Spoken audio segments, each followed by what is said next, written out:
so the next presenter is Scott Marble.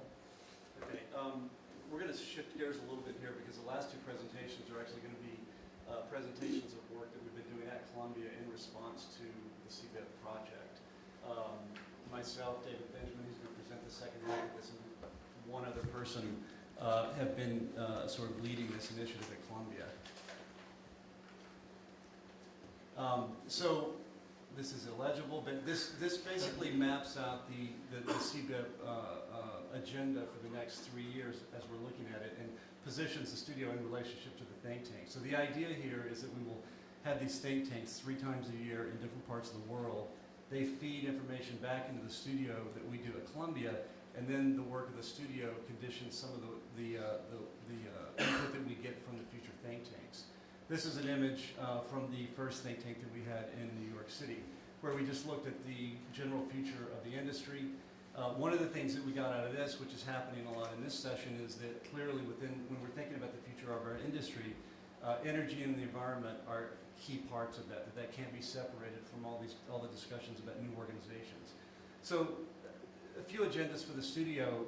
The single critic, single student model, single project was completely rethought within the studio. The idea of integration was tried to be dealt with. The other thing that we tried to do was that we were asking the students to do kind of radical forms of collaboration. So we had to collaborate as teachers. These are just images from the work of the 3 critics and our particular interests and strengths that we brought to the studio. And then that sort of helped to set up the content of the studio. We started by making the students very aware of the discussions that are going on in industry right now relative to reorganizations around new technologies, BIM, and other sort of forms of organization strategies. So we tried to make that very apparent to the students so they had a kind of context to think about their work.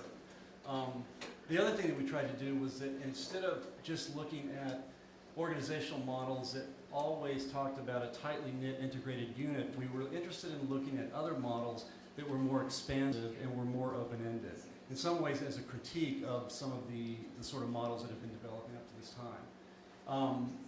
This was supposed to be an animation, but if you can imagine, there's 9 animations that are happening here that really just talk about different forms of simulation and optimization softwares and strategies that are being used in industry. And the point we're trying to make with the students is that in the face of this amount of information, and with this type of feedback that students they have access to now, how do you start to address and focus the content of the studio? So we tried to put it in the context of this kind of deluge of information that they have access to make decisions. Another thing that we tried to do was that there's a lot of emphasis in industry discussions about vertical integration, about creating teams that are more closely vertically integrated to increase efficiency and just make communication more effective. That's something industry is doing and not something we can simulate in school. What we were trying to do is find a way that in the context of an architecture school, how can we think about what we refer to as a kind of a horizontal expansion of skills. So where we take the design team and we figure out ways to train architects with a bias maybe toward engineering in a way that they begin to understand broader issues and work with ways to actually collaborate themselves. In other words, how do architects collaborate with each other? The topic of the project is very interesting relative to Ernie's comments because the topic of the project and the sort of the content came from an initiative going on in New York City right now, which is called Plan YC, where they're looking to decrease the amount of carbon emissions by 30% by 2030. Again, this is one of the initiatives that are happening in a lot of cities. So a big part of this is dealing with existing buildings. New buildings can be designed very energy efficiently. Existing buildings is a different problem. So we actually took that on as a project in the studio to come up with retrofit parametric elements that could be applied to existing building stock to address energy generation and energy mitigation. The structure of the studio, there were 3 separate studios, ABC. We had 30 students. Each student started by developing an element, a building element, essentially a building part that could be applied to an existing building. After the elements were done, we introduced buildings, existing buildings, into the studio. The students then would kind of organize themselves, select one of these existing buildings to work on. They then, from the catalog of elements that had been designed by the students, they then picked the elements that were most appropriate to addressing the specific needs of those buildings, assembled them together, and then came up with a building strategy and an approach to addressing the building as a whole. So what was interesting here is that students authored individual building elements. They then had to team up with other students to come up with a building strategy, draw from the catalog of elements. The elements are kind of in little squares along the top.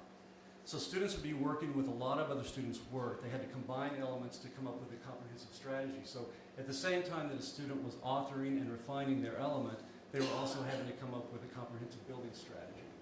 This just shows the relationship to some of the green codes that New York City is coming up with and how they relate to our elements. Again, you can't see this, but the elements are listed on the left, and there's lines connecting each one of the elements to codes that it actually addresses. So in this regard, we were trying to connect very directly to the city's initiative. This just talks about this issue, I think, that is coming up over and over again about sort of thinking about architecture as a product versus a process. And I think it's something that's an interesting discussion to have, but one which we tried to keep in play throughout the studio and will continue to try to keep in play, because I'm not sure productizing architecture is necessarily the way to go. In terms of environmental metrics, we were also were working with consultants actually from Atelier 10 who helped us to come up with a series of 9 environmental metrics that each student had to choose from in developing their building elements. And then this is, again, just the 6 buildings that we had that we introduced to the students and the elements that were chosen for those buildings. And what would happen is that each element has a parametric range that it can use to adapt to a given condition. But as they started to be refined, that range had to increase and the elements actually had to be refined and the design had to evolve at the same time that the building strategies were evolving. So for us, I think one of the most successful aspects of the studio was the actual collaboration that took place between the students and the way in which they worked together. And I think the ambition of the studio is to kind of instill that kind of mindset in students at the same time that we're coming up with models that they can take forward into offices, into their own practices as they start to address this issue.